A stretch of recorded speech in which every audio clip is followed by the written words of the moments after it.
wise learn from history. The fool ignores it. Who said that? If you answered Richard Carrier, you are correct. Assalamu alaikum and hello to my non-Muslim viewers. Today we have a very special guest with us. We have Dr.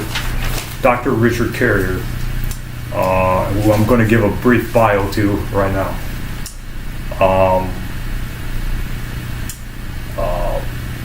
Dr. Richard Carrier is a world-renowned atheist activist, as well as an ancient history scholar.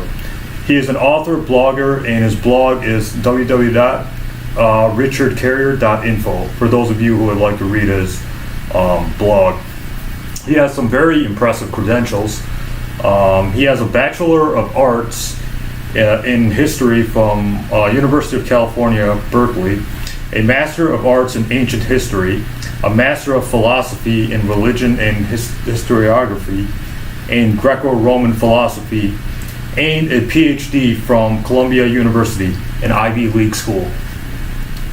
So Dr. Carrier is already more qualified to talk about Christianity than most Christian apologists I know personally.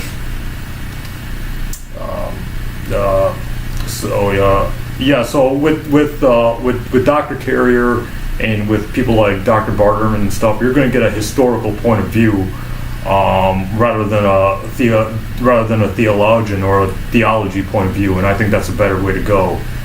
You want to know about the history of the stuff. Richard Carrier, Bart Ehrman, Robert M. Price, and Dan Barker are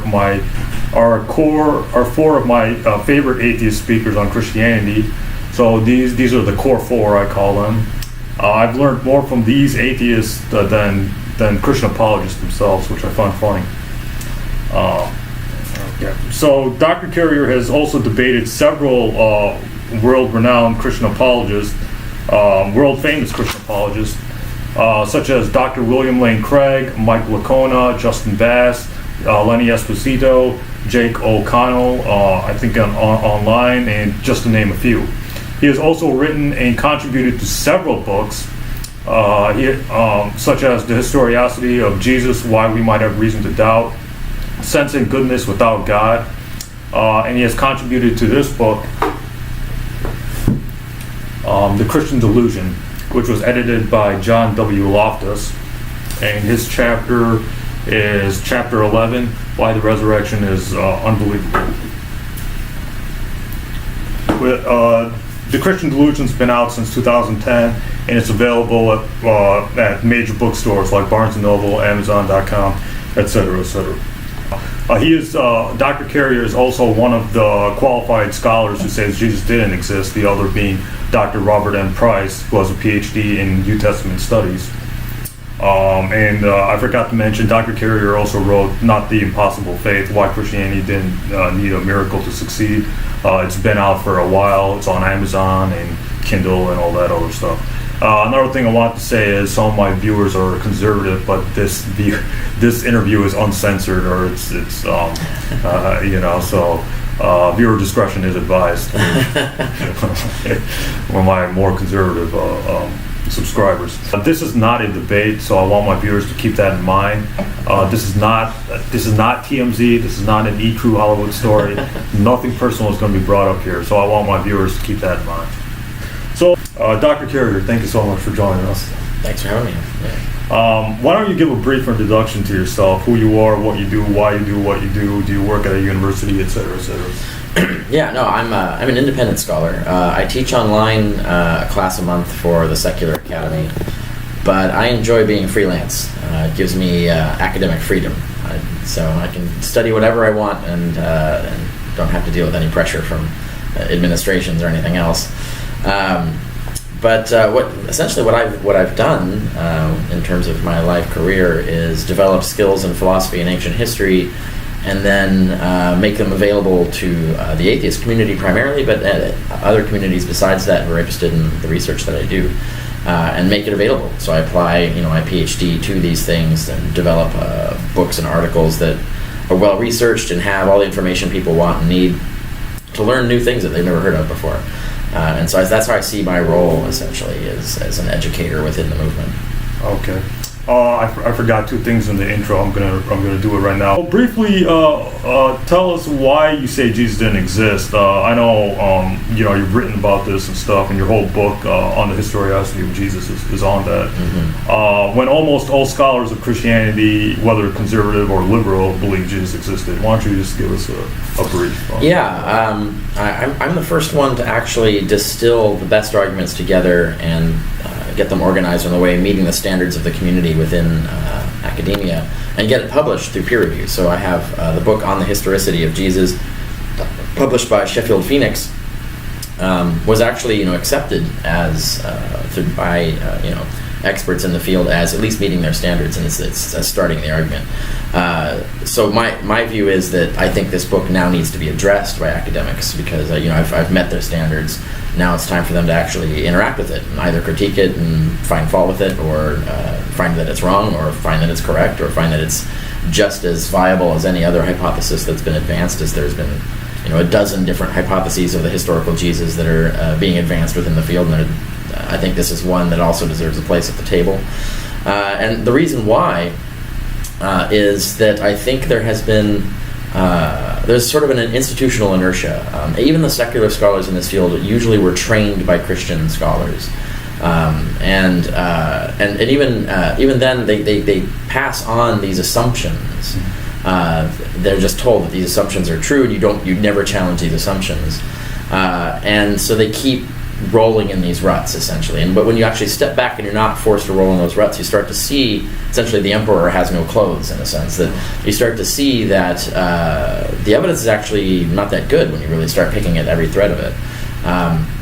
The letters of Paul, for instance, look really strange if you think of this as a guy who's running around trying to get churches in line with a particular doctrine, and everybody knows that their own Lord and Savior, this celestial being, was walking the earth and actually talking to actual people that they know within their lifetime.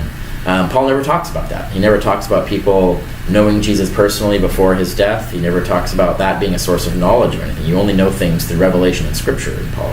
And all of his discussion of Jesus is all very vague as to where it happened. Like where did Jesus perform this cosmic act that cured the world, healed the world, essentially, is the argument. Certainly Paul believed that he assumed a body. He was given a human body to wear, a Jewish human body to wear, and so that it could die, so that the death could atone for the sins of Israel, and so on. But you look at something like Hebrews 9, and you see that it looks like this is all a cosmic drama, something that might have gone on elsewhere, not on earth. So you can't really tell just from the letters of Paul and other epistles like Hebrews, and even 1 Peter is extremely devoid of any clear reference to Jesus actually doing any of this on earth. So when you look at that, you look at the Gospels and how incredibly fabricated they are, the literary artistry of them, this assumption that they come from oral sources, that this is recollected memory, just does not hold up when you actually analyze it. And then you see things like letters like 1 Clement also don't have any clear reference to there being a Jesus other than this revelatory being you get visions of or find their messages of in Scripture. And then the extra biblical evidence is all derivative. So you have, like, even if you believe the passages in Josephus and Tacitus, their information clearly is coming from Christians who are just citing the Gospels. There's no evidence that Josephus or Tacitus independently vetted this information, that they fact-checked it. There's no evidence that they fact-checked it. So you can't use that. So all it does is attest that Christians were saying the... Next question. Did the disciples exist? The 12 disciples of Jesus, exist. In your thoughts, how did the legends of their travels and their deaths get recorded? No, I don't think. We don't really know. Let's put it that way. So the only ones that we know for sure or have really good evidence for is because Paul says he met Cephas, which means this is Peter, James, and John. He doesn't call them disciples. The word disciple does not appear anywhere in Paul. He just knows them as apostles, and apostles is someone who's received a revelation of Jesus, who appointed them a messenger for the gospel. So at least we know those 3 names, and they do line up with the top 3 top 3 who are called disciples in the Gospels. The first time they're called disciples is in the Gospels. And the top 3 are the same 3. It's Cephas, James, and John. So there does seem to be a lineup there, and those are probably historical people, or intended to be. I doubt the Gospels record any historically accurate information about them. They're making that up, I think. But they're at least using known people. Now, when you get beyond that, the Gospels don't even agree on what the other 9 people were. And we have no records of them. We can't identify any of the letters that we have as actually coming from them. We have no third-party records of them. The Book of Acts barely knows what happened to a lot of them, and even the Book of Acts is not necessarily reliable because it seems to be making stuff up as well. And when you get to the first legends of them, we're in the 2nd century. And we have like really ridiculous stories being told. John walks around, goes to an inn, commands bed bugs to obey his will, and these kinds of ridiculous stories. So, which show no evidence of any sources, right? Like Peter getting crucified upside down. Right, and that comes out in the Acts. That's a famous. That's the Acts of the Acts of Peter, which is actually a Gnostic text. It's not even a text that's from the Orthodox tradition, and that also has ridiculous stories like Nero watching this wizard fly through the air. Nero and all of Rome watching this wizard fly through the air. There's talking dogs. There's resurrection of a dead fish. Like it's this is not a believable story, and it doesn't show any evidence of any connection to any kind of sources or reality in that sense. So the legends just grow and become ridiculous over time. So we can't use them as history. And so we don't know what happened to these people. All of their actual writings were destroyed. They're lost. We don't get to see them. We don't get to know what they said or did. And the other apostles that Paul mentions as being active in kind of the top dogs at the time, like Apollos and Junius and things, don't even appear in the Gospels. So there's confusion as to who these people were and what they were doing. So no, we don't know a whole lot about them. Okay, that brings me to my next question. I know Christian apologists like to say the disciples died for their belief in the resurrection and the death of Jesus, and this is like a big thing. However, you have debunked that claim, you and Bart Ehrman. But can you briefly comment on the death of them? Do we have reliable sources that talk about them believing the resurrection and then dying for that? No. Basically, the only death that we have a reference to someone dying for witnessing for Christ, but it doesn't get any more specific as to what they were witnessing to, what they were saying. They died for the gospel, but what was the gospel they were preaching at the time? It is Paul, and that's in 1 Clement. 1 Clement referred, but Paul didn't know Jesus personally, right? And Paul saw Jesus in a vision, as Paul himself says, right? So Paul died for a vision. So nothing in the New Testament says that they died for their belief? No. The only death that's in the New Testament of one of the disciples or one of the inner core of the so-called 12 is one of the Jameses, and it just says that he was killed. It doesn't say like that he could have recanted and gotten away, or what gospel he was killed for, or what he was killed for, or anything. It just says he was killed, right? And even that, might not necessarily be a true story. And that's it, really. So after that, it's just legends. We know Peter died. We know, for example, 1 Clement refers to Peter dying, but he doesn't say why or where or for what purpose. Or what gospel he died for, if he died for any gospel, he might have died of old age or whatever. So we just don't have decent data on what they died for, when they died, and that's it. So it's you really can't build much of a case out of that, right? Okay. Can you briefly talk about the Old Testament prophecies of the Messiah and why the authors of the New Testament would misquote the Old Testament, or even bother with the Old Testament? Why would the authors of the New Testament use the Old Testament to prove like messianic prophecies of Jesus? Why use the Old Testament? Right. Yeah. Well, they had to. In the ancient culture of the time, you had to, if you were going to sell a new movement, a revolution, something that's going to change the way things are, a new sectarian view of things, a new doctrine, you had to sell it as old. You had to basically say, actually, this is more ancient, and we're actually restoring the true religion. And so everybody agreed that the Old Testament were some of the most ancient oracles of God, right? So people revered and respected this as, this is old, so we respect this. So if they're going to sell their Christianity, they had to prove that it was already communicated by God in the Old Testament. That's how they would package it as saying, yeah, this is what proves that our religion is authentic. And so that's what they did. And we know Jews before Christianity were doing this. They were pouring through the scriptures, looking for hidden messages from God about their current times. And so they were taking passages and stitching together these sort of weird Frankenstein scriptures, essentially called peshers, built out of the scriptures that we have.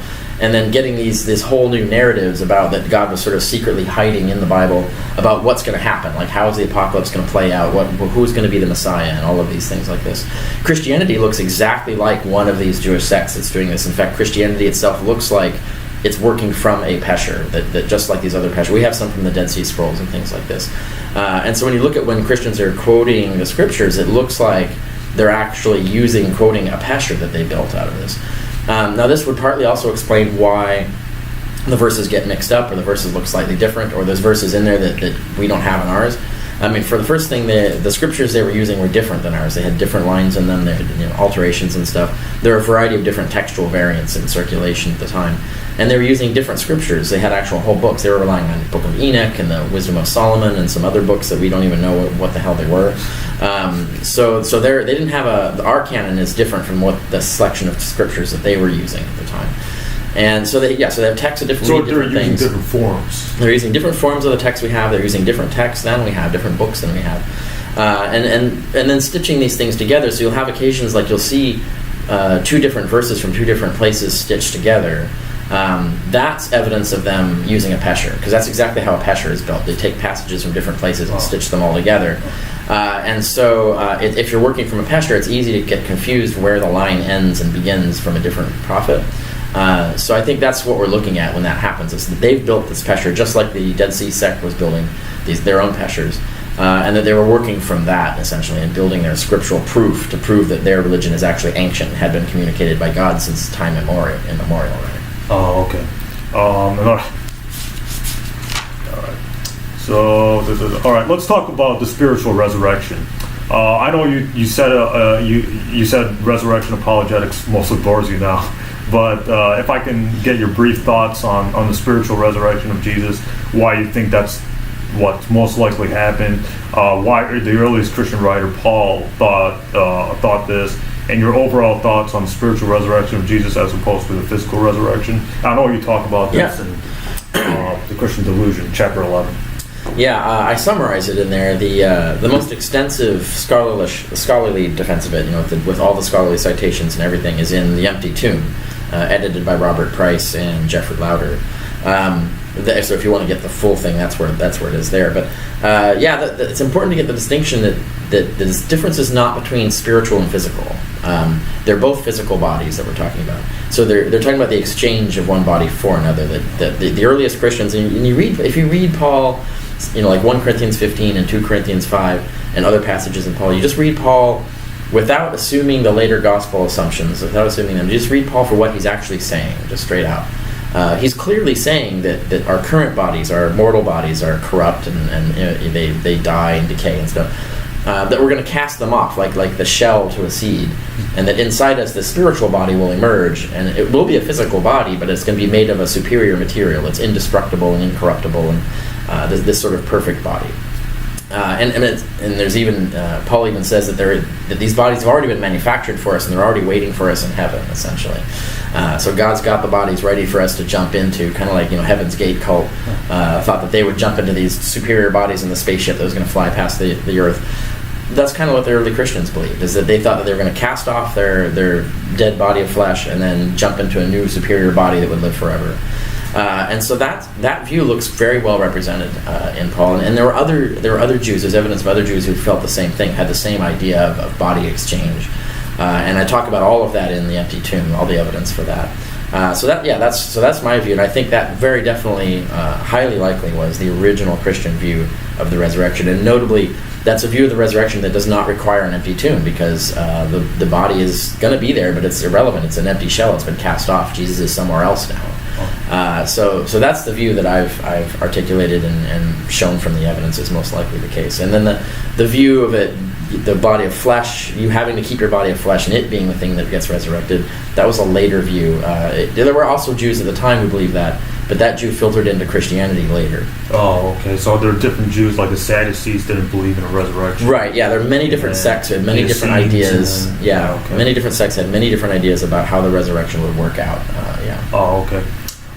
Islam rejects Jesus' divinity, his crucifixion and resurrection, and me being a Muslim and most of my viewers being Muslims, Would you say that Islam is closer to the historical Jesus than Christianity? Because most historians don't believe in the divinity of Jesus. They say at best he's a failed a prophet, right. or his resurrection wasn't a historical fact. In fact, the Islam in the Quran talks about Jesus being a prophet. So can you just what are your thoughts on Islam's view on Jesus and stuff like that? Yeah, I mean, just is it possible it stems from a historical? Yeah, in that degree, I think yes. Islam is closer. I mean, that not everything they say about Jesus, I think, is correct historically, but in that regard, the fact that he wasn't really risen, but he wasn't really risen. And then what was the other? He wasn't divine. Like he wasn't divine. He wasn't the son of God. Right. He was just a human. Right. Right. Now we do know, like from the earliest Christians, they were preaching his resurrection. But his divinity wasn't at the time. It was just he was a subordinate of God. He was assigned God's authority. He wasn't himself necessarily God. The idea that Jesus was coterminous with God, that they were the same thing, that was a late Christian development. Like the Gospel of John. Yeah, by the time we get to John, now we're talking about that. But that wasn't the case back when Paul was writing. So the Christians weren't originally teaching that. But it's entirely possible. When you look at Islam looks a lot like a sect of Christianity. When we know there were these sects of Christianity that stuck to the original faith. The original faith was kosher, right? So it was you had to become a Jew to become a Christian. And then Paul's the one who innovated on that. He's the first one who came along Gentiles. and says, he says, we can bring Gentiles in, they don't have to convert to Judaism. Before they did have to. Weren't they monotheists, believing in one God? But they're more like henotheists, in the sense that they believe that there's one supreme true God that you worship, and there are all these subordinate deities. Some were evil, and some were like serving God, like angels and archangels and things like that. So the terminology depends on exactly how the sort of vocabulary of worship, right? So that's a muddled issue as to what you mean by monotheism versus because the monotheism today is very different from what was going on. Sure. But so if you look at halal and you look at kosher, they're very similar, right? They're not identical, but they have similarities. And so it looks like if Islam is drawing on traditions of the original Christian sect that didn't allow the Gentiles in without converting to Judaism, this sort of original keeping the faith. In a sense, it's a sort of modernized version of it from the context of the Middle Ages. Oh, okay. Was Paul of Tarsus the earliest New Testament author just making stuff up about the disciples of Jesus? What are your thoughts on like Paul? What do you think? Historically, can we know anything about like what the disciples were teaching by just looking at the letters? Yeah, we can know some things because Paul's constrained by the rhetorical needs of his circumstances. So when you look at his letters, you take like the letter to Galatians. Someone from Galatia came to him and said, "Well, these other guys are saying these things, so we think you're a fraud," and so he has to respond to them. Now, in his response to them, he has to defend himself. He can't lie about what the other disciples are preaching, because then the Galatians would know he's lying, and therefore his argument wouldn't be effective. So they would immediately know, he's lying. Let's get rid. We're done with Paul. So the reality of what he's arguing against constrains what he can say. And so when he says, like, the only big dispute we had between each other, me and the original apostles, was over the kosher, whether we should keep kosher or not. That's probably true. So that means that when Paul's talking about doctrines beyond that, they probably line up. Now, that there were other doctrines. So, for example, we know Paul says Apollos had shown up at Corinth and taught them some other doctrine that they didn't agree with Paul's, and Paul wrote back and says, no, they do agree. They're just higher levels of understanding or something like that. So there's different doctrines being taught. But the ones that Paul declares anathema, the ones that you're supposed to say, no, those are false doctrines, those are false Jesuses. And he does refer to other people are going around preaching false Jesuses, false gospels, according to Paul. But he does not say that the disciples are those people, or the first apostles are those people. The first apostles he appears to respect and say that his gospel is in line with enough in line with theirs that there aren't any major conflicts between them, other than this one keeping kosher rule. So there are things like that where we can attribute some of the creeds and some of the basic doctrines that Paul teaches. We can attribute them to the first apostles, insofar as we don't see Paul trying to apologize for them or defend them as contrary to what the other apostles were preaching. Now that is limited. There are a lot of things I don't think Paul's always honest. Like when he says, "I didn't learn anything about the gospel until I had a revelation of Jesus." I'm sure that's partially a lie, but that's a lie he has to tell, and that's a lie he can get away with because there's no other witness to verify that wasn't the case, right? So that's a different one. But when it's when he has to argue against what the other apostles are saying, he's constrained by what they're actually saying, and so that allows us to sort of infer things about what they were preaching from what Paul says. So it is possible to reconstruct some aspects of what the original apostles were preaching from Paul. Okay. I'm going to do a quick... Let's talk about Bart Ehrman. I just want to say I like Bart Ehrman, Dr. Bart Ehrman. I was supposed to get Bart Ehrman. He was supposed to be the first guest on the show. However, he said that while he was in Michigan, he was too busy.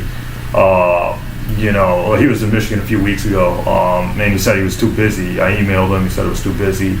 And he was asking $5,000, and I was going to write him a check for $5,000 just for like an hour of his time. So that's it is what it is. But I met him. He seems to be a good guy. I took a picture with him in a 2014 interview with Bart Ehrman, and he signed my book Forged, which I have right here. But anyways, in an interview with Bart Ehrman in 2014, he says, and I'm quoting him here, "You're mean-spirited, not a generous person, and you like to bully and mock." But I don't understand why he says that, because you and I, we've always gotten along for 8 years, since I've known you for 8 years on Facebook, almost 8 years. So how would you, what are your comments on this? What do you have to say to this? He doesn't like being criticized. Yeah. So that's basically that. And also because I use the language of ordinary people. I use word like sucks, right? Okay. Like I say his book sucks. For him, he considers that bullying and mocking and things. No, in reality, like he behaves the same way towards other people, and just doesn't see it, right? So like he was laughing at and sort of mildly mocking Robert Price in the debate in Milwaukee. But he just doesn't see that he's doing the same thing. And really, criticism within academia can often get even more vicious than I've gotten. But no, the real issue is that I caught him out making mistakes, and you even said, like, you talked to him and he admitted to making mistakes. Yeah, right. I caught him out making mistakes, and instead of just owning the mistakes and saying, "Oh, you're right, I screwed that up," he actually lied about them. Publicly. Yeah. So and I have. But he told me in private, so he can. Yeah. So I have this documented. Well, this is what he says. So he'll say like, "Oh, that was just a typo," and it was not just a typo. Or he'll say that that's not what he said, and it is what he said. And actually, he reaffirmed it in other venues. I show there's actual evidence of him doing this. So documenting that really frustrates and pisses me off, right? It's like when you start lying, like, can't you just be honest, right?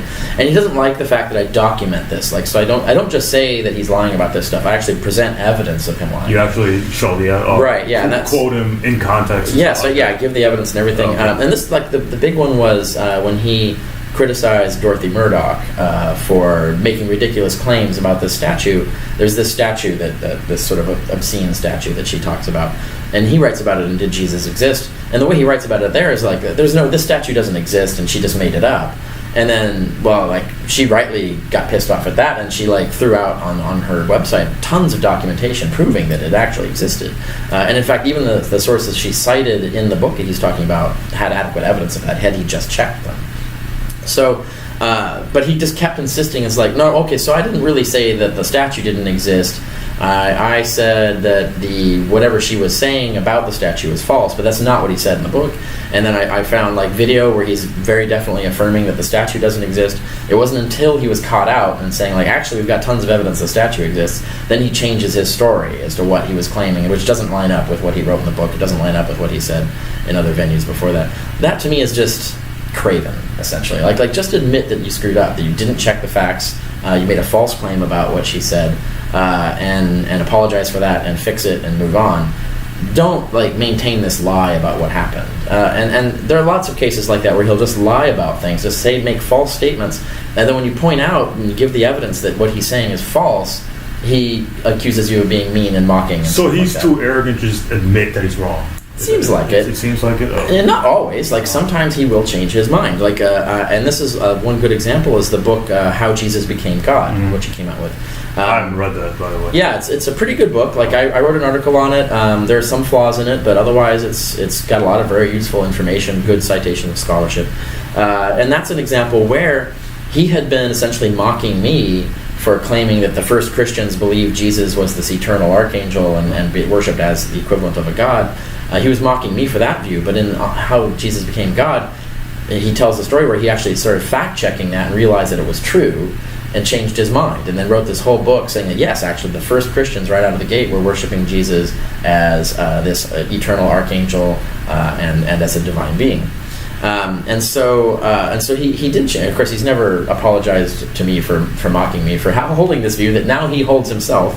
But he does on occasion when he finally can get out of the chair and go check facts and actually research and check something.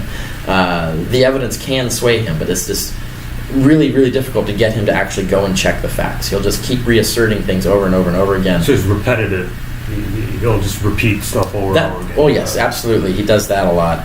For example, without checking he talks about like Moody Bible Institute. Like every lecture, I noticed Moody Bible Institute. My students always get it wrong.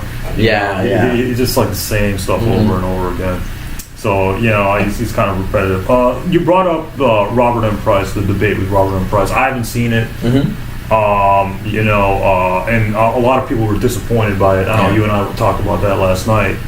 Can you just briefly talk about the whole thing? Because I heard it was one-sided, and from your blog post, Ehrman was just throwing grenades, and Robert M. Price was just sitting there, just chilling, Price didn't. He wasn't debating. He wasn't debating. Price seemed to have come like he thought this was just going to be a conversation. Yeah, exactly. And he didn't challenge or rebut anything Ehrman said. From the mere analysis of the tactics of debate, Ehrman did a pretty good job, right? Okay. I think he used a lot of fallacious reasoning. He made a lot of false statements, but it's Price's job to call that out, right? I wrote a review of it for people who are interested in seeing the analysis of the debate. I'll put it in the description below. Yeah, that's up on my blog. It's at richardcarrier.info, which has all of my things, all my books, all my articles, everything you can find through there. So that was the main disappointment. And actually, there were two things that disappointed people. One is that he didn't reply to anything, so really we could have had almost anyone up there would have done better, right? Yeah. And also, Ehrman, and as Ehrman should have done, Ehrman got Price to start defending ridiculous claims, like that all the letters of Paul are forgeries. That's an extremely fringe view that, as far as I know, there's no peer-reviewed case for it. Even if there is, it's certainly widely rejected. So things like that. And then arguing that, for example, the baptism of John the Baptist scene in the Gospels is based on Zoroastrianism, and this is wildly speculative stuff. And Price even Ehrman got Price to admit that it was all speculative. It was just speculation. And you can't win a debate with just these kinds of really off-the-wall speculations. Even if you think those things are true, in a clocked debate, you should not be defending those positions. You should find most common ground and just build on the things that you need to make the alternative case, right? So he should have, for the sake of argument, agreed with Ehrman on almost everything he could, and then just pointed out where they had to disagree to explain why Price doesn't think Jesus existed. And I analyzed that. You can see examples in my of how you would actually do that properly. And not go off burning clock time defending these even more fringe views. You're against the consensus and saying Jesus didn't exist. That should not be built on a bunch of other.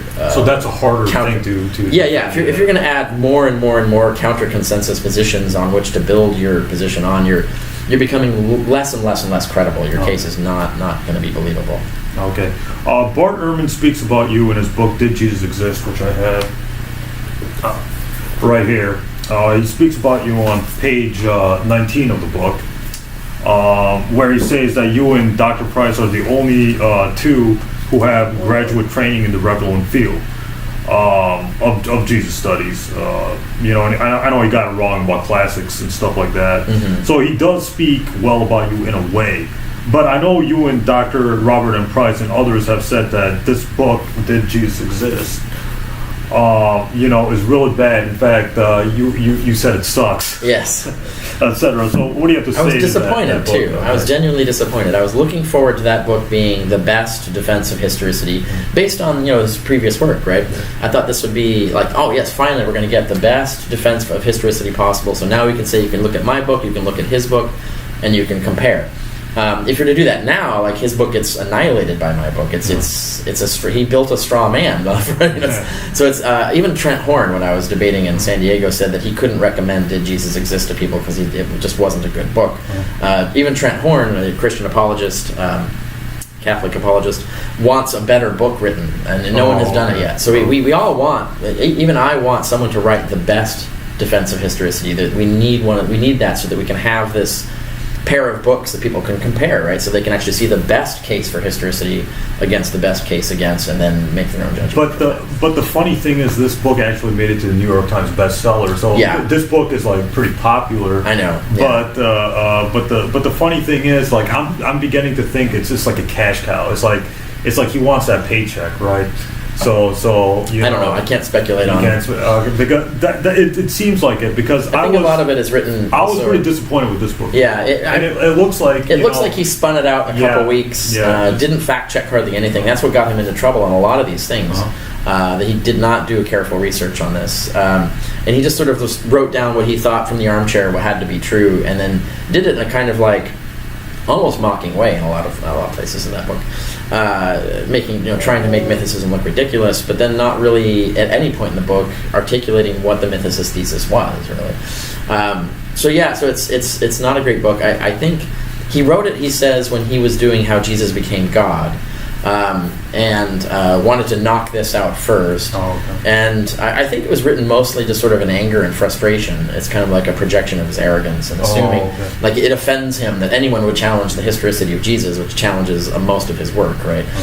So he just spun this book out, and then did a really poor job of fact-checking it before getting it out, and then gets really angry and indignant when anyone criticizes the bad job he did, right? Yeah. So that's what this is, and yet it's not characteristic of him. Like if you look at his other books, like Forged and Forgery and Counter-Forgery, I was about to bring that up. right? And Jesus Interrupted, and all these other books that he's written, even like Orthodox Corruption of Scripture. These are like really good books, and even they're not necessarily 100% correct, but they're good books. And I still recommend them. But this was hack material. This seemed like hack material, yeah.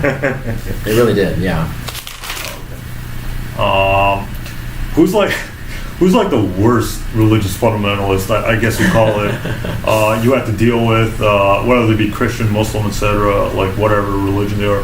Who's like the worst person, like in discussing religion, you had to you had to deal with, and did you regret just like spending time? Not yet. I mean, the worst debate that was.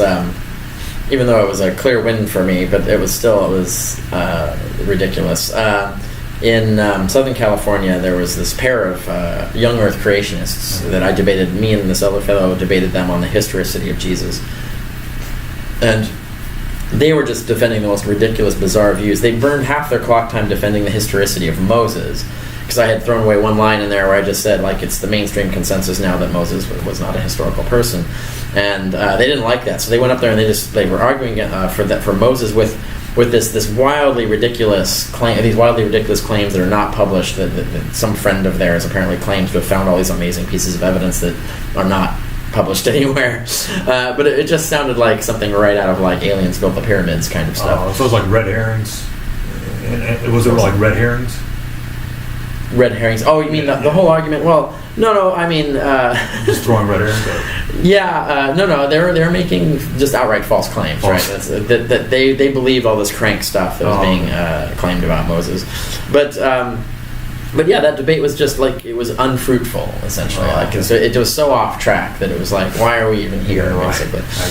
So that was probably the worst. That was the worst. Yeah. Yeah, I've had a similar experience. We'll get to that later.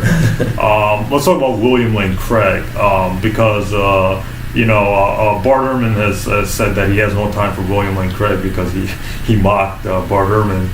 I guess that hurt his feelings or whatever. Yeah. So, what's your thoughts on William Lane Craig? Because I know you did.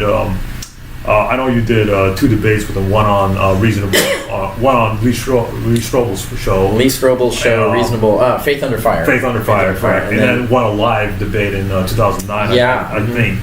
So, William Lane Craig, is he unpleasant? Is he a nice person? Because William Lane Craig's probably like the world's most famous Christian apologist out there. Yeah. So, what are your thoughts on William Lane Craig? Is he nice? Is he pleasant? Would you deal with him again? I mean, I would deal with him professionally. Like, if we were to do a debate, I would debate him again. But I think he is...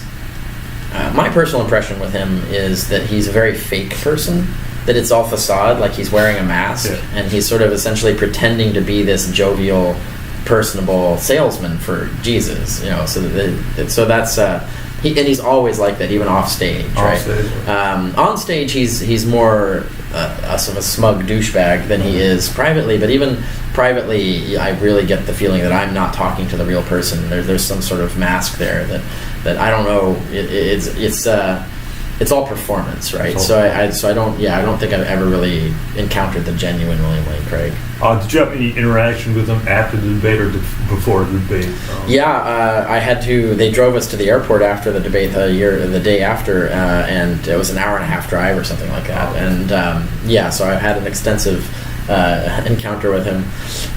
The two things that most memorable to me from that are that we had this debate about what the point of debate was, and for me, the main goal of debate is not to win the debate, but to educate the audience. Yeah, right? Same with me. Yeah, so that's the main thing. Is like I want the audience to know a lot of stuff they didn't know before, and then get them thinking like I didn't know that was true, and then maybe go to inspire them to go and research this stuff. Their own. Because there's no way you can win an argument in under clock, right? Like the reality is this is something. It's just too big. Yeah, it takes weeks or years of thinking about this stuff and looking things up and stuff to actually get there. So for me, I'm not. I mean, of course I'm doing what I can to do the technical skills of debate to get. At least even, right? But to me, it doesn't matter as much whether we win the debate or not. It's more about did we educate the audience well? And he just couldn't get his mind around that. And so, why wouldn't you go to a debate to win? It's all about winning. In the car. In the van on the way to the airport. Yeah, for him, it's all about winning. Like, so why would you? Was he getting defensive? Was he trying to like? He just seemed incredulous. He just couldn't understand this concept of using a debate as education. The debate was just something that you win, win at all costs, essentially. And that explains a lot about how he resorts to the tactics that he does. But the other thing that happened on that was it was a van. It was two Christian students were driving, or one was driving, one in the passenger seat, and in the back it was me and William Lane Craig. So we were in the van. And there's this moment where the student in the passenger seat leans over or turns around and says to Craig, so Dr. Craig, how did you come to Christ? And then Dr. Craig breaks into this verbatim speech that he always gives for his story, his conversion story. And we're in full performance mode, right? And this to me was very creepy and weird. Like, raised the hairs on the back of my neck. I felt very alienated. And I'm like, this was all a setup essentially, because I know the Christian students there knew his story, so that was they just did that to set it up so that he would tell his story that somehow is going to inspire me to come to Jesus. And so there's basically this play going on around me to try and influence me, and that felt very, very strange. And then for him to just go verbatim to the exact same story that he always tells, and without even like saying like, oh, you've probably heard this before, but here's my thing or anything like that. Just goes into the performance, and that sort of reinforced my idea of like, oh, it's all just performance, it's all facade, right? And that was weird. That was a really weird experience. All right, so we just talked about William Lane Craig. Jews, Christians, and Muslims believe in the supernatural. Is there any part of you that believes in the supernatural? Is there any? No. Do you think that there's any evidence in of the supernatural in the world? No, I used to, but no, I'm a full-on naturalist now. I think this scientific evidence pretty much well establishes that. Every time there's been any claim of the supernatural, when you get to investigate it, it always dissolves. The evidence always disappears and dissolves, and it ends up being some sort of natural phenomenon or natural explanation. And the only time that you have like claims of the supernatural that aren't dissolved on investigation are claims that you can't investigate, right? So that to me is like too suspicious to support supernaturalism. So no, I definitely am a full-on naturalist in that regard. Okay. Why did Jesus become the figure that he became, especially in current day society? Why did he become so important and not other first century figures like Apollonius of Tyana, etc.? Yeah, well, historical accident, right? Basically, everybody rolled the dice, and then he's the one that rolled snake eyes. Everybody else didn't. The reality is there were two moments that really determined that. The first was when Paul decided to allow Gentiles to enter the church without becoming kosher, without becoming a Jew, without having to circumcise themselves, without having to follow dietary laws and things like that. When Paul made that decision, that allowed the church to basically compete with other sects, other religions of the time. They could have a huge influx of Gentile interest. Had he not done that, the religion would have stayed small and probably would have died out. It would not have been a significant religion. But allowing it to basically become another, compete on the open market with other mystery cults. Now, it still stayed small, but it had many competitors, and there were even more famous and more successful than it. But it grew big enough to be, along with the others, just like any other religion would, just like Mormonism has today, for example. That once we get to Constantine, and now we're talking like 300 AD and 310, and Constantine has multiple advisors in his court, and the Christians were one of them, Lactantius, who became the tutors to his son. So he had Lactantius, but he also had advisors from other mystery cults and other religions as well. And in the 100 years before him, the empire had been splitting apart. It would break into two halves, and then there would be a civil war, and they'd try to fight to reunite it. And a lot of emperors tried using a religion, picking a religion to be the unifying force to reunify the things. And whenever the emperor would do that, then he would get assassinated or whatever, and his scheme would fall apart, and then there would be a new emperor, and they'd try something else. And when Constantine did the same thing, and then this time, as they're picking religions, he picked Christianity to be the unifying religion. And when he did that, he didn't get assassinated. He actually won and remained in power, and then his successors remained in power. And so that one finally took. And so had he not made that decision to make Christianity the religion of the empire, and looted pagan temples and gave the money to the Christian churches, and then gave privileges to Christians, and then as time went on, as his successors took over, you get all the way to Theodosius in 395 AD.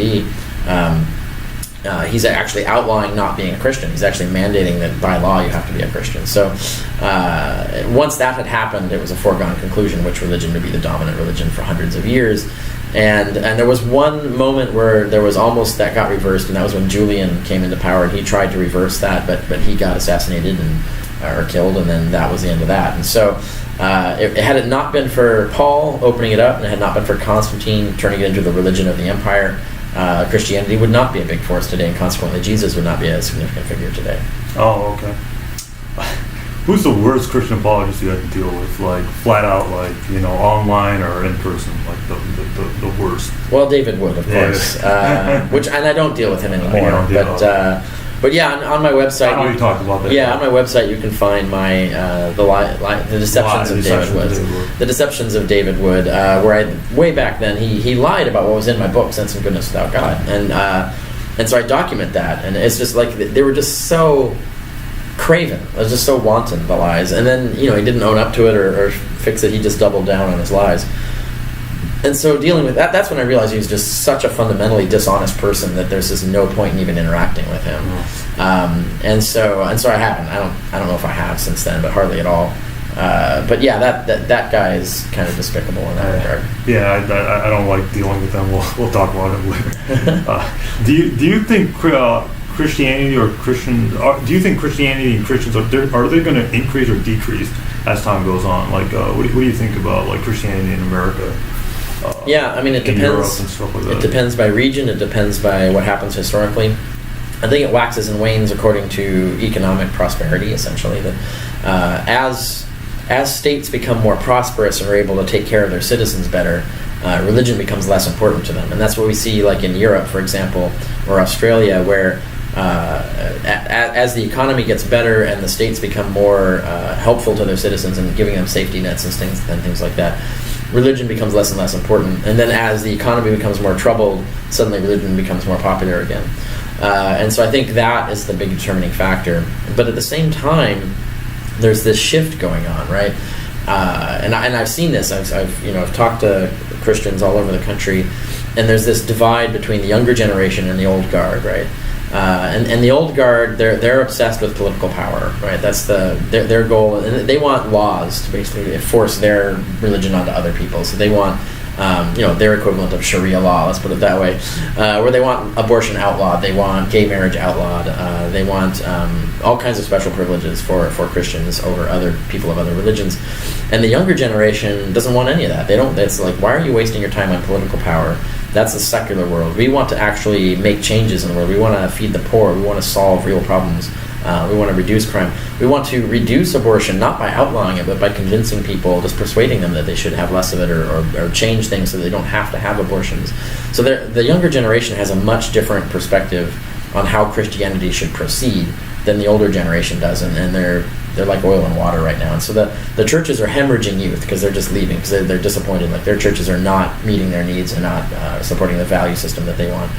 And so I see this as leading to a big shift in how Christianity operates in the coming years, because the old guard's going to die off, and the younger guard's going to go do something. They're either going to leave Christianity altogether, or they're going to start a new way of doing Christianity. Or we're in that transition period now, and the side effect of that is that the old guard sees themselves losing, right? So they know they're losing, and so they become much more.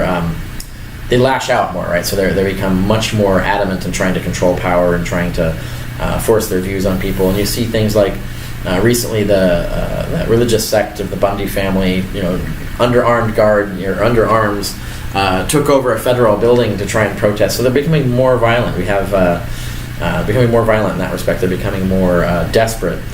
And I think I see this as the same thing that Fareed Zakaria has said about terrorism in the Islamic world. It's the same thing that the Al-Qaedas and the ISISes and stuff, they're losing, really. Like, the greater Muslim population is rejecting them and their views. And so they're becoming more and more, they're shrinking, but they're also becoming more and more desperate. And so they try to make much more outrageous acts of violence to get attention, because the world is not going their way, and so they're trying to scare the world or terrorize the world into going their way, and so really the rise of terrorism is evidence of their decline, ironically, because as they get less influential, they become more violent, and so I think we have that to worry about with Christianity too. Here, as the old guard starts losing more and more, they're going to become more and more desperate in the measures they go to try and force their will on the rest of the people. Okay. What do you think is the main problem with fundamentalist Christianity and stuff like that? What do you think is the main issue that you have with fundamentalists and stuff like that? Well, that's trying to force their will on other people, right? I mean, if you're going to go be the Amish and just go do your own thing and not force your will on other people, that still has problems, because I think they still trap people in there and don't let them out. That's the other thing, is you need to respect religious freedom. If people don't want to follow your religion, if your kids don't want to follow your religion, you have to respect that. And you have to allow them the freedom of conscience. And even their own theology should support this. It's irrational to presume that by forcing someone to adhere to a religion, that is therefore going to be a sincere religious faith, right? You would think even God would not want a faith that was compelled. We would want a faith that is honestly and sincerely offered. So even their own theology doesn't make sense of their attempt to try and control people. But that, to me, fundamentalism, it's their attempt to control people, either through the law or through controlling their kids or whatever it is, trying to force their will on other people, or their religious views on other people. That is the biggest problem, and not allowing religious freedom, not respecting religious freedom. That is the biggest issue with fundamentalism. And then next after that, I'd say the amount of lying they have to engage in to try and do this, right? To try and support even when they're trying mere persuasion, they're often so dishonest, and then either so dishonest or so uneducated that they don't know what they're talking about. It's either one or the other. When you're interacting with fundamentalists, and both are not good for the future of society, where we need well-educated citizens making honest decisions and persuading each other in honest ways. Fundamentalism is not helping that.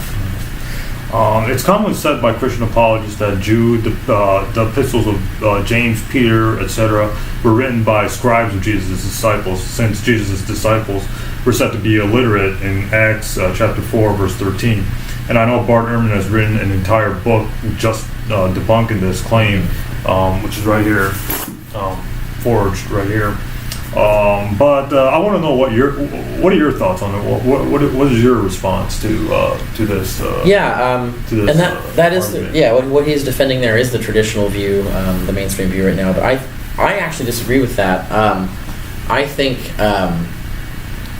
in one sense, it's correct. If they were illiterate, then those epistles cannot have been written by them, even using hired scribes, because hired scribes did not have the skills to produce the elegant and scripturally informed literature that those letters are. Those letters were written by someone with rabbinical knowledge, right? There's someone who's got really good understanding of the scriptures and has a full rhetorical education. This is someone like, this is a college graduate, like not even college graduate, but like advanced college graduate kind of stuff. Now, but where I disagree is I don't think it's at all possible that the first apostles were illiterate. I think the book of Acts and the Gospels make that up. I think that's a fiction to make the apostles seem more glorious and amazing. Like, oh, they didn't even have an education, and yet here they are knowing the scriptures and all this stuff. They must be inspired by God.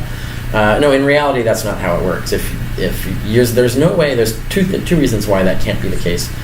One is there's no way they could start a new sect without knowing the scriptures, and there's no way to know the scriptures without being educated and literate. And so the first apostles, they would never have succeeded in spreading their religion at all if they couldn't read the scriptures. And you look at the founders of religions throughout time; they're always more educated than they claim, right? They always they know what they're doing. And the other reason that supports that is when Paul interacts with them, and when he finally has this one conflict with them over the kosher rules, and he sort of talks shit about them, saying like this is why I don't need them, and we're going to part ways on this, or come to some sort of détente on this. When he does that, at no point then or any other dispute where he has, at no point does he say these guys can't even read the scriptures. I can read the scriptures. That would end the argument. It's like I have the education, I have access to God's word, and they do not. He never says that. When it comes to interpreting the scriptures or using the scriptures, he treats them as equals, which means Paul knew that they were at least as educated as he was, that they could read the scriptures, that they could do these things. So I think that the later idea that they were illiterate is a myth. It's a legend that grew later. Now, once we grant that and accept that they must have been trained rabbis of some form, then some of those letters are back in play. Now, I don't know if it's difficult to establish which James is writing the letters supposedly by James and the other letters and so on, but the letter 1 Peter, I think, could actually be a letter written by Peter, or a combination of letters written by Peter, for all we know. 2 Peter was written by someone else. We can tell the style is different and so on, and so 2 Peter is a forgery, someone pretending to be Peter.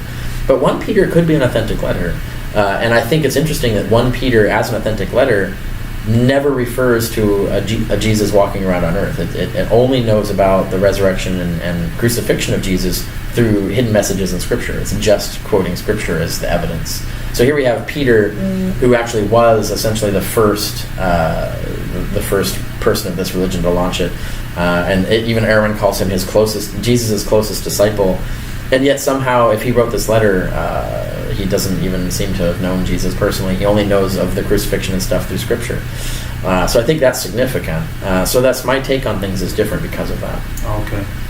It's said by Christian apologists that the New Testament authors wouldn't make up the story of women going to the tomb. And I know you wrote about this in your book, Not the Impossible Faith, but can you just briefly give us your thoughts on this claim about women going to the tomb instead of men, and does that make the story more credible and stuff? Yeah, it doesn't, no. I mean, the premise is false. It's actually not true that women's testimony was not allowed in courts. Even Jewish courts allowed women's testimony. There was a split between the conservative Jews and the liberal Jews, and the liberal Jews held that women's testimony was exactly equal to a man's.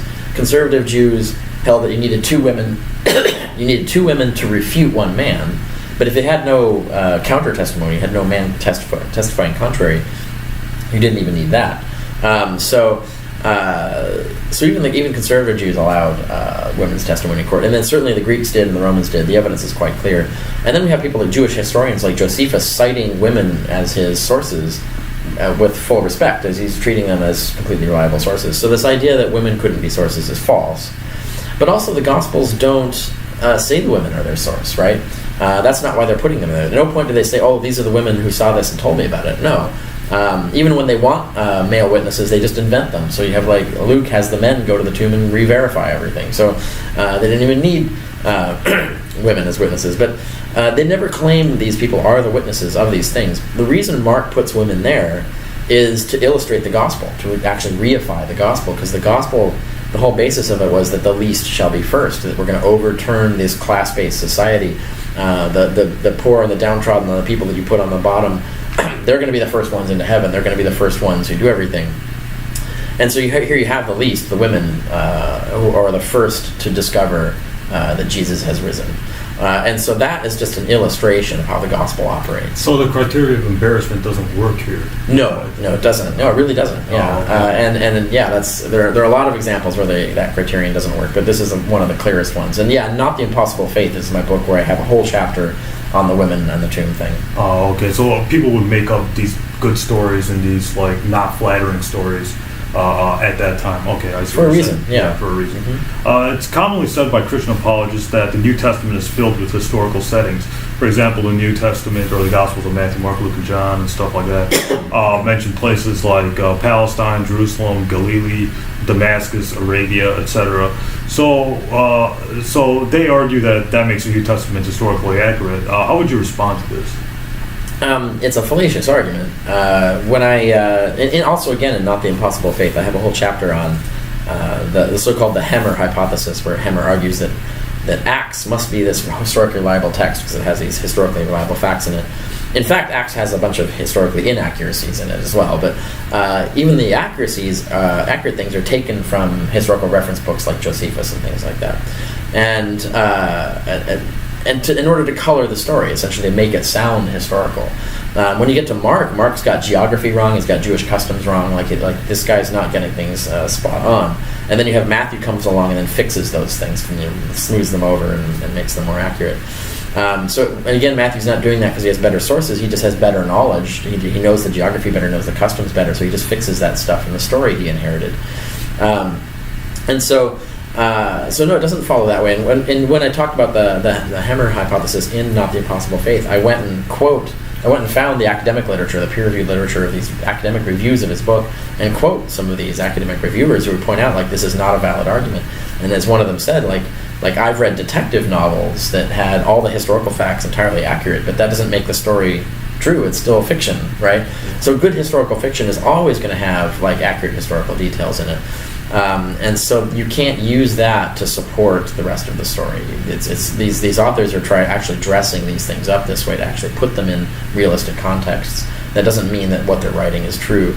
And we know that for a fact in the book of Acts, where we have one of their sources, we have Paul's letters, and we can see that Acts is completely revising history, that he's not telling the truth about what actually happened with Paul. Because we have Paul's letters, we know what actually contradicts happened. Yeah, so the flat-out contradiction, he just rewrites history.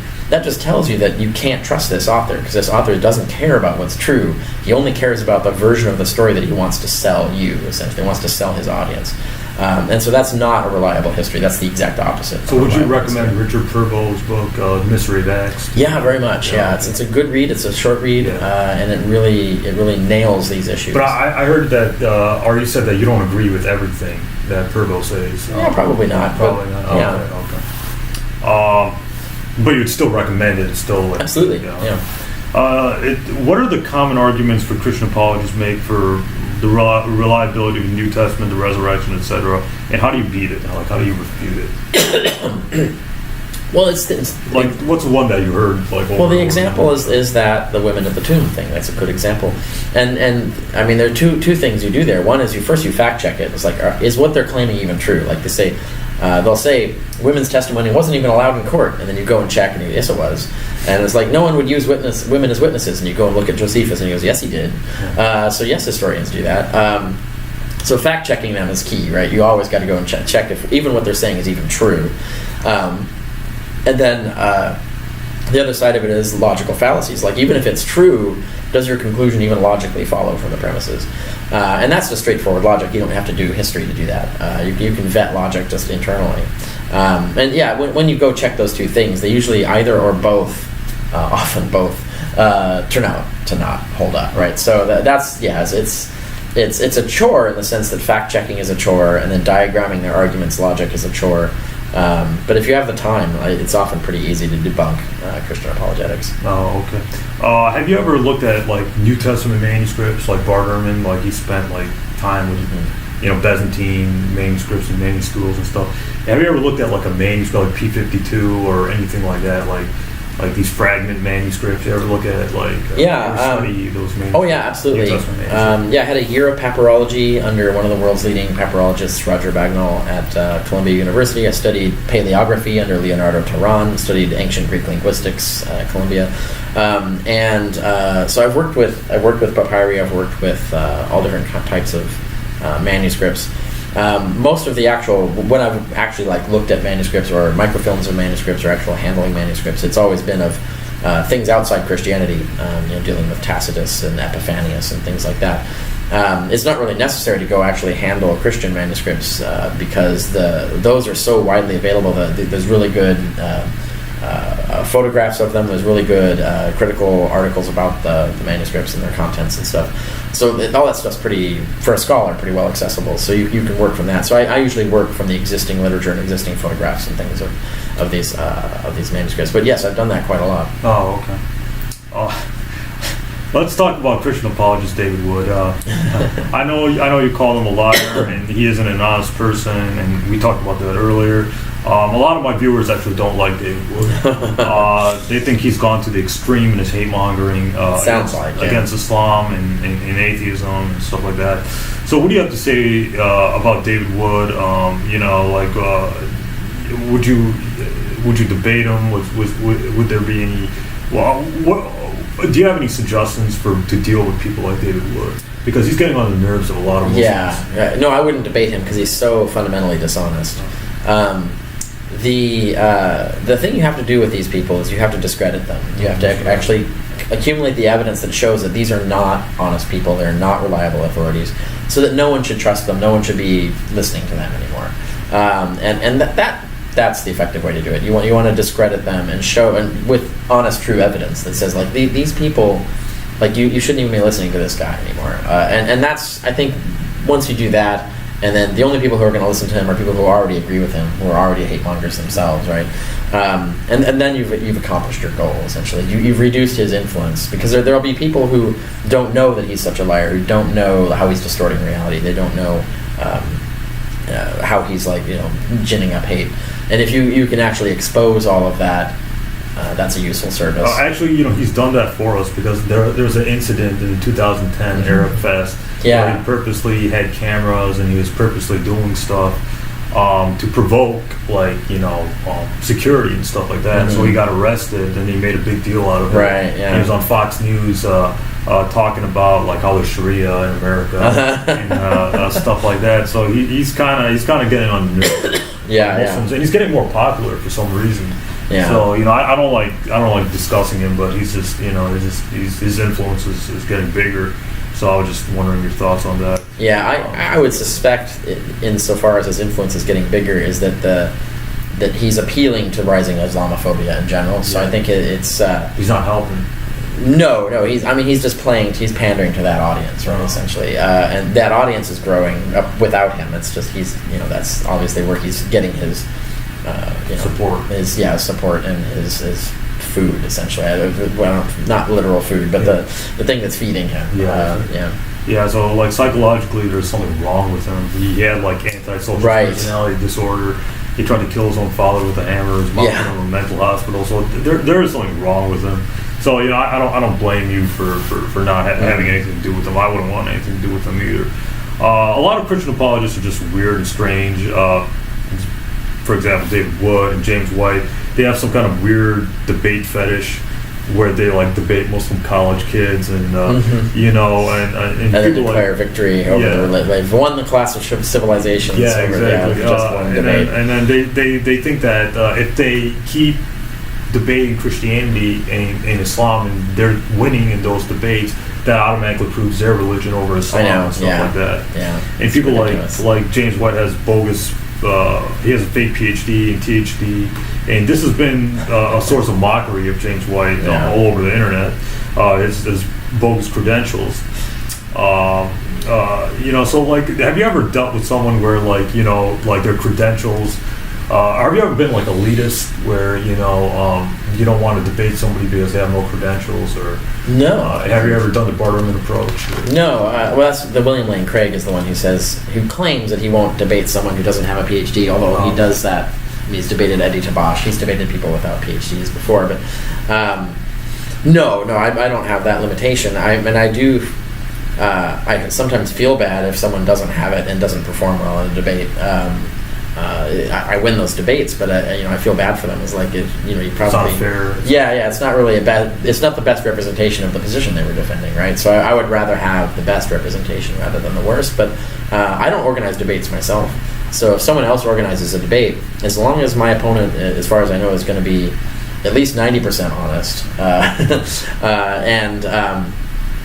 and not defend reprehensible values or something, I'll probably do that debate. I'm not going to set some sort of like credential requirement. Oh, okay. Christian apologists might say that the morality of the Old Testament doesn't apply at all. That Christians are under a new covenant, and the Old Testament's an old covenant. But the thing is, the New Testament approves of the Old Testament. It says the Old Testament's all inspired and stuff like that.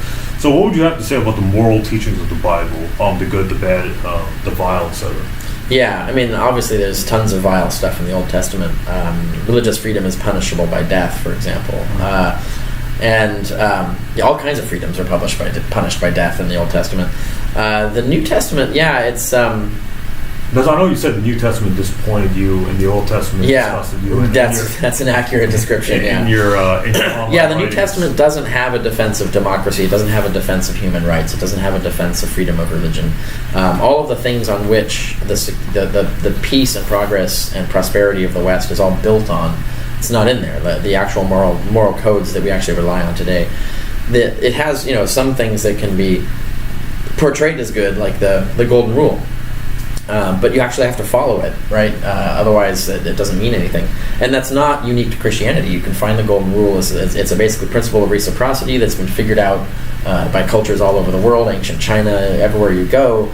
The cultures have some sort of version of the Golden Rule, this idea that you treat people the way you want to be treated, essentially. And that wisdom is not unique to Christianity. And it's not even unique to the New Testament. It's in the Old Testament already, so it's not even like something new that Jesus came up with. So there are some good things in there like that, but there are things that we don't need the New Testament to have to know them, right? There's not really anything in the New Testament that's good that isn't better defended outside the New Testament without requiring revelations from God or whatever. That you can just do it with reason and facts. And even people will talk about like the radical pacifism of the New Testament. For example, turn the other cheek, let people enslave you. If they grab your coat, let them have it. Don't never sue anyone, never fight back about anything. That radical pacifism, I think, is unlivable. You can't have a society that's based on that. But also, you can't have a society based on warmongering either. And the dominant Christianity in the U.S. is a warmongering Christianity. It's the exact opposite of radical pacifism that their own Jesus preaches them to follow. So they don't even follow their own teachings. But that radical pacifism at the time was based on this assumption that the world was going to end any moment, right? So the idea was if you fight back, you could sin. There could be some sin there that will get you kicked out of heaven. So it's better to just let people abuse you and enslave you and do whatever horrible thing they want to you, because that won't last very long. And very soon it's going to be eternity, and you're going to be in heaven for all eternity, and God's going to punish the wrongdoers and all of this stuff any moment now, right? So it makes sense to have this radical pacifism when you know it's all just going to be over very soon. But when you realize that now it's 2,000 years later, clearly it wasn't over very soon, that radical pacifism is not livable. It's not a sustainable way to maintain a community for thousands of years, or hundreds of years, or even dozens of years. So even the things that people praise about the positive values in the New Testament are not really actually good values. They're unlivable values. But at least it's better than warmongering. Like if you're going to choose between two bad value systems, radical pacifism is way better than warmongering. I would rather have Christians adhere to their text on that than be the warmongers that they've become. Those are my thoughts on that. Did you have any interaction with Barterman after the Robert M. Price debate? Did you talk to him or anything like that? Because I know he said he didn't want anything to do with you. Yeah, we shook hands and he was cordial, but he avoided me after that. boy. So yeah, He ran away. Why would the New Testament just come? Why produce the different books of the New Testament? Most of the New Testament books, can you explain why the New Testament books arose, like Acts, Revelations, 1 Timothy, etc.? Why would these books arise in the first century, and why would they like contradict themselves? And stuff? Yeah. Well, they political reasons, or yes. So all of these books were written over a period of maybe 80 years or more, about 100 years period. And it was some in the first century, some in the second century. So some of the New Testament documents were actually second century documents, not first. And they were written all over the place. They were not written to be in a book together, right? Oh. Originally, they were written by different sects in different places at different times by different authors. And then what happened was, in the early second century, Marcion came along, and he was the first one to gather a collection of these texts and market it as a canon on which to build his sect. And that canon we don't have, by the way. So he came up with this idea, and then this rival sect that didn't like him and didn't like his doctrines and wanted to compete and sort of outdo him, essentially take over the church and sort of push him out, saw that he'd done this, and so they said, "Oh, we need one of those. We need our own. We need our own canon." And so they started deciding what books to collect together. And the decisions they made, I think, were politically motivated. Their idea was they wanted to take books that they could at least explain away as supporting their doctrine. Even if they didn't literally directly support their doctrine, they could use apologetics and exegesis to make it explain their doctrine. And then at the same time, they wanted to get the broadest reach as possible. So what you had at the time is you have, like, one church would have one gospel as its gospel, and another church would have maybe the same gospel as their gospel. And then another church, so like one church is Mark is their gospel, another church Matthew is their gospel, and another church Luke is their gospel. And what looks like happened is they picked 4 gospels that were as arguable as that they could use, that as much of a stretch as they could go, that would bring into their circuit the most churches, so that they would be able to have more churches in their support than the Marcion did. So they wanted to bring in more constituencies so that they could win the propaganda war, essentially. So they could marginalize him and overpower him in terms of resources and money and access to the congregations. And so I think they did that. They looked at these different communities and said, well, if we use Mark, Matthew, Luke, and John, we'll have all of these constituencies that will be on our side, and then we can smooth over the contradictions with hand waving and apologetics and things like that. And I think that's how that got chosen. I think that's how they put those books together. It's the exact same thing that Bart Ehrman points out in How Jesus Became God happened with the Nicene Creed. When you look at the Nicene Creed, it's completely contradictory and ridiculous. Like, why would they come up with that? But he has this one chapter in the end of that book where he points out that all the lines in there were designed to bring in constituencies and exclude others, so they would have the largest constituency against the people they wanted to push out and of power. And so it was all a political committee decision, right? And so you end up with this contradictory statement that really is just a shibboleth for deciding who's in and who's out. And so I think that's the reality of how we got the canon that we have today. Okay, let's talk about Tacitus. Bart Ehrman states that Tacitus isn't a forgery and it's authentic, but you argue against that, saying Tacitus' mention of Jesus isn't authentic, and it's an outright forgery. Can you talk briefly about Tacitus and its reliability of Jesus? Yeah, first of all, even if it's authentic, Tacitus almost certainly is getting that information from Pliny, who got it from Christians who are just quoting the Gospels. So we can't use Tacitus anyway. It's not independent. Yeah, even if it's not independent of the Gospel. So we can't use Tacitus. There's no evidence that Tacitus independently vetted or checked the facts of that. So it's not usable as evidence. However, and that's the position I took, right, for the longest time. And because I look at the passage and people were claiming the whole passage was the whole story was an interpolation, and I didn't believe that because it was so Tacitian in style. I didn't think that was a believable, that there was a forgery, that was a believable argument, until when I did my research for on the historicity of Jesus. I did the full literature review and looked at and discovered, in fact, that there are in the peer-reviewed literature, there are actual bona fide scholars challenging the historicity of this. And just the line, not the whole thing, just the line about Christ being executed by Pontius Pilate, the one that makes Jesus that particular person. Because of what it looks like, originally it was about a different sect of Jews called the Christians that were started by this other guy who was in Rome and under Claudius, not under Tiberius and not in Palestine, a completely different movement. And then someone inserted this line about Christ to make it about Christians, and that came later.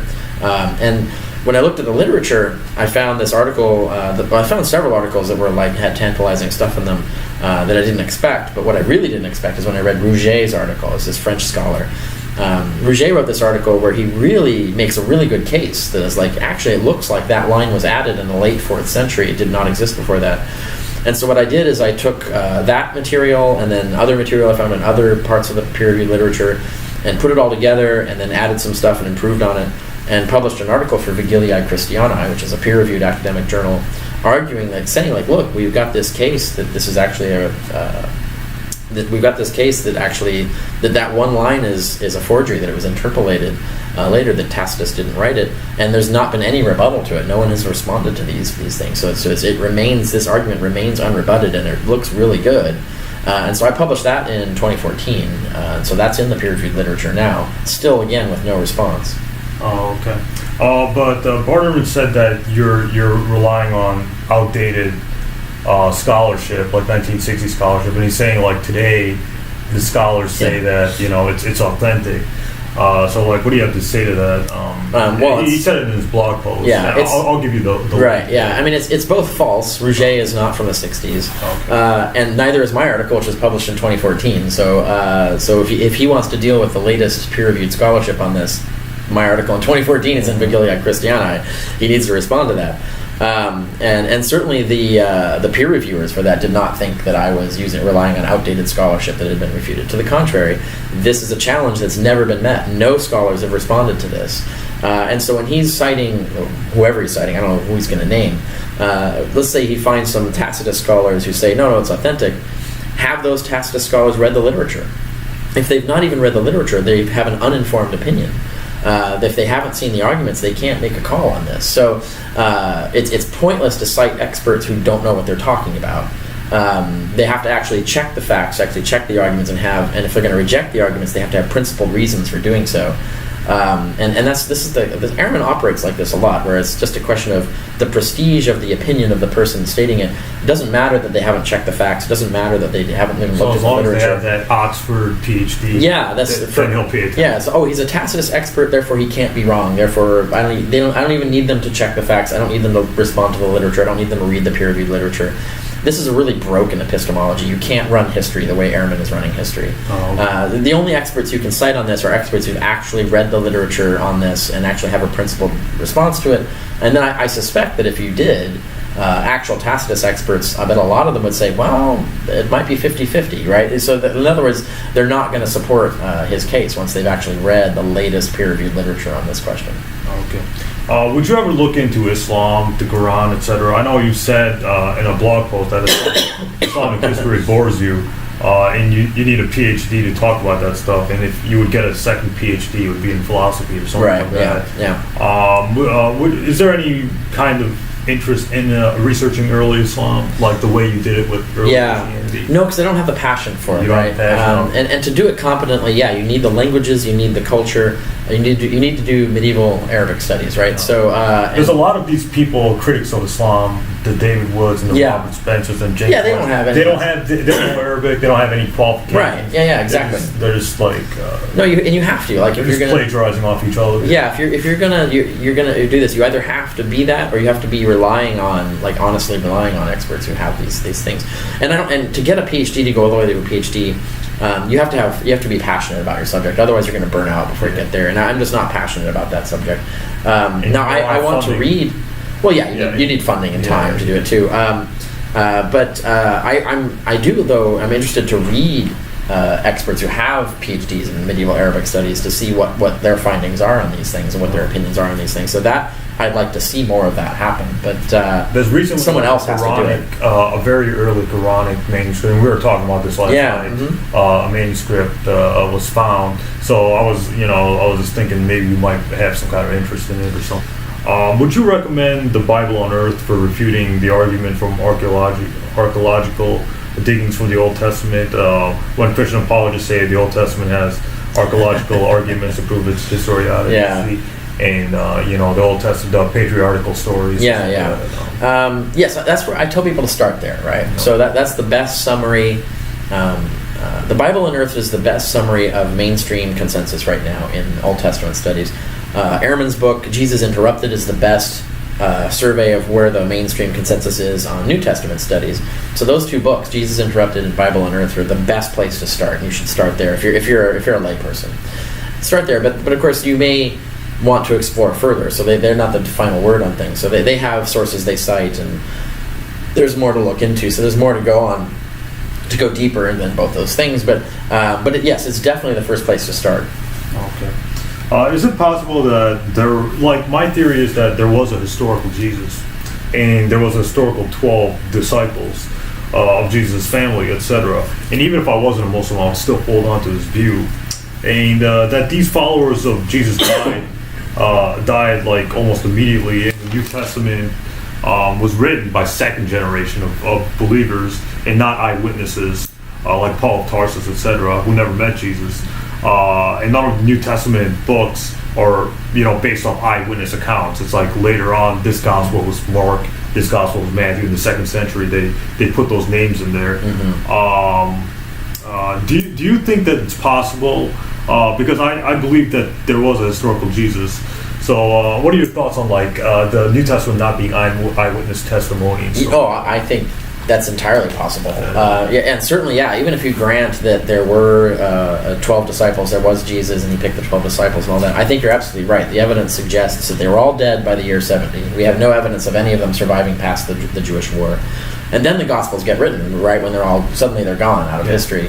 The Gospels look fully fabricatory. They even if there were true stories to tell, the Gospels aren't telling them. They're making up their own stories anew.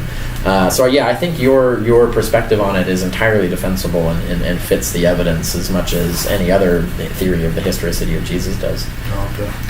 Is there a dangerous way to look at the world through the Bible that may harm societies like racism, anti-Islamic mindsets, etc., etc.? Is there a dangerous way to look at the Bible or use the Bible in modern day society? Well, I think the biggest problem, first of all, if you're going to treat it as if it's infallible, that's a problem. Although that creates all kinds of problems. Now you have to interpret it because you can't follow all of it. Christians don't want to give up shellfish and pork, for example. I think people get out of it what they're bringing to it. So, for example, if you're using the Bible to argue for the execution of homosexuals, you already want to execute homosexuals. You're just using the Bible as justification. I don't think the Bible gave people that idea. I think they already were homophobic, and the Bible just gives them the justification for it. And when they spread homophobia, they use the Bible as justification for their homophobia. But the reason people ultimately maintain homophobia is not because the Bible said so, because they easily gave up. Like when you look at Leviticus, for example, they'll easily look at the don't wear clothes, don't wear don't wear clothing for different genders and things like that. Don't wear, and yet we have priests who wear dresses, and then we have because they're it's essentially a dress, and they have don't eat pork and don't eat shellfish. Christians easily give that up and say oh no, but they don't give up the kill gays part, right? So they're selectively choosing what to follow. So they've already got the idea coming at the Bible of what they want to choose to ignore and what they want to use to justify themselves. So I don't think holy books cause people to do the bad things that they do. I think they use them as rationalizations and justifications for the things they do. So the problem's not with Islam or Christianity. The problem's with the Bible and or I'm sorry. No, the other way around. The problem's not Yeah. with Christianity and Islam. The problem's with Christians and Muslims. Right. Yeah. That's no, what I would say. Right. It's the phenomenon of how you're using this tool of religion, and I mean, I think for religion to be good, it should be a force that causes people to not do these things. Religion should cause people to treat each other as good neighbors. It should cause them to support religious freedom. It shouldn't cause them to go against these basic human values and human rights and things. So to me, that's the critique that I offer of religion is that it is not an effective tool for preventing these things from happening. But at the same time, I'm not arguing that they cause these things, right? Oh. It's just they're ineffective, and they're problematic because they have the means, the ability to defend these horrible things. And it's not that they cause those horrible things or that they're inherently going to result in that. It's that they're too easily used for justifying that purpose. We need better. We need a better canon to rely on. We need a better way of thinking things. This way, we need more philosophy and less fundamentalism, essentially. Oh, okay. How would you respond to your critics? Like, you have a lot of critics, so Sure, like, yeah. how would you respond like to your critics and stuff like that? Like, you and me have critics, so like, Yeah. how would you? Well, it varies, right? So, first of all, I think you demarcate between people who lie and people who tell the truth. Mm-hmm. So, critics who lie, I have no respect for them. Like that's just despicable. But people who tell the truth, now I respect critics who actually have honest disputes with me and actually tell the truth. And or even call if you I out think for a mistake or something. certainly that. Yeah. But even if I think they're wrong about something, but I at least think they sincerely believe what they're saying, and then and whether they're looking at the evidence differently than I am or whatever, I can respect that, and then I can have a much more interesting and productive dialogue with that and explain why I disagree with them and so on. But the critics who lie, my goal then is just to expose them as liars, right? So and then once you see that, you're like, well, why should we trust this person anymore? So that's the two different types of critics that I deal with, and that's how I do it. What would you say to my Muslim viewers who have some kind of like debate fetish, I guess, where they always think that in order to prove Islam, you have to win a debate. If you don't win a debate, that's it. It's over. Right. Game over. That's it for Islam. Yeah. Or that's it for Christianity. Which is funny like because how are you ever going to get good at debate without? Because that's all David Wood and James White. Yeah, That's all their thing. Debate. Right. Yeah. No lecture, no communication, no nothing. I mean, first of all, no reflection. Yeah, like debates. If that's the first thing, if they're not looking at a debate as an education opportunity, like really you're there to educate the audience, to teach them things that they haven't heard before. The winning aspect of it is something you just acquire the skill at over time, right? So you have to like do poorly at debates before you get well at them, right? So you really can't have this impossible standard where you have to win every debate you ever debate right out of the gate. Like that's a silly standard to put on someone. But also you can't win these arguments. You can't prove a religion in a clock debate. It's just ridiculous to think that you can do it. So you should see it as, are you a good educator? Are you educating the audience well? Are you representing that well, right? Like are you making your religion look crazy, or are you making it look like reasoned and cordial religion? So that those things matter more than like the technical scoring of whether you won the debate or whatever. So people like William Lane Craig and James White and David Wood, they're looking at the wrong end of the telescope, right? Well, what they're doing, what they're trying to do is they're trying to convince the Christians in the audience to not even consider Islam. Leaving. Oh, Islam. Well, not even consider Islam, or not even consider atheism, or whatever it is. Okay. No, exactly. They want them to think that this is evil and bad and ridiculous, and so that's why they resort to the lies and the tactics that they do. So they're trying to inoculate the audience. They're not really trying. They're not interested in the quest for the truth. They're not trying to actually understand why you believe what you believe, and they don't want the audience to understand that either, right? They actually want to prevent the audience from understanding your real reasons for belief. They want to make it seem like it's about something else. And so for them, it's all just a rhetorical effort to try and control and manipulate the audience, and it's not really a genuine quest for what's true. Did you feel that way in your 2003 debate with the Muslim apologist and the other theist? Hassanin Rajabali and Michael Corey, and it was me and Dan Barker on the other side. It was right here in Dearborn. 2003. It's on the internet. Did God not exist? That's right. Give us your. There was a huge audience for that too. 1,000 people. Yeah, 1,000 people, almost all Muslims. and so it was a good turnout. And really the best takeaway I had from that was not what happened in the debate. Although the debate, when Hassanin Rajabali got up there, he became a fire and brimstone preacher and is like saying, you know, he's getting angry. Angry. And you wrote about like you didn't like. That switch from what he was like off stage to when he went up and did the same thing where he's trying to convince the audience that atheism will drive you insane and it's stupid and ridiculous and yada yada, rather than trying to do a genuine educate, or even educate on. That's true, right? And I mean he's falsely educating. He was making false claims about things, but do you think he was being protective of the Muslims there? Yes, because he doesn't want the Muslims becoming godless. Right, he doesn't want them. Or atheists. Right, and he thinks he has to use these tactics to do it rather than make just an honest and kind case for the. Who was the other person? Michael Corey, and I don't know. He was crazy. I found him to be an odd duck. Psycho. Not psycho is the wrong word, but no, he. He just would not see reason and would deny having said things that he was recorded as having said, and things like that. That's someone I probably wouldn't debate again because I don't know, that guy is not fully reliable.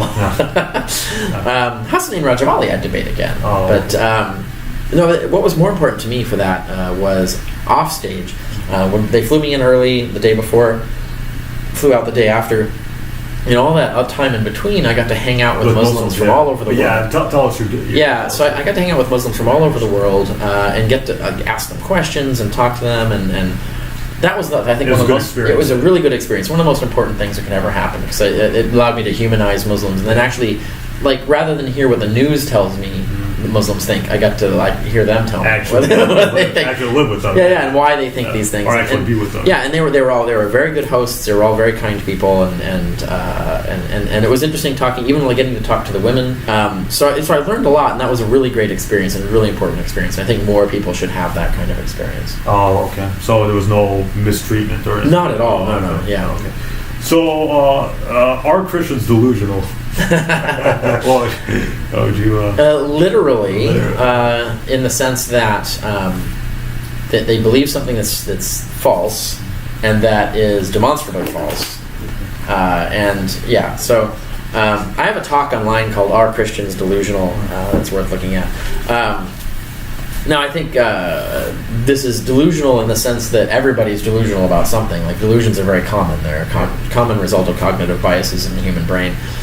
So it doesn't mark you out as psychotic or anything, or it's just you can get trapped in these delusional views. And there are secular views you can get delusionally trapped in too. It's not just religion.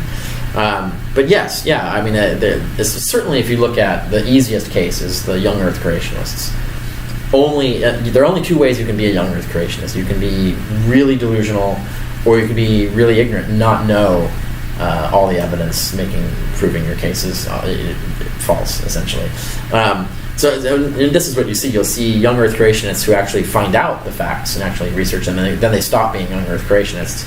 And then the young Earth creationists who get exposed to all that same information and just reject it all and stay in their belief, that's you're looking at delusion there. And and you see all the same ways that delusional people defend their delusions, all the tactics they use, very, very similar from any other kind of garden variety delusion, and the same for young Earth creationism or anything else like that. Okay.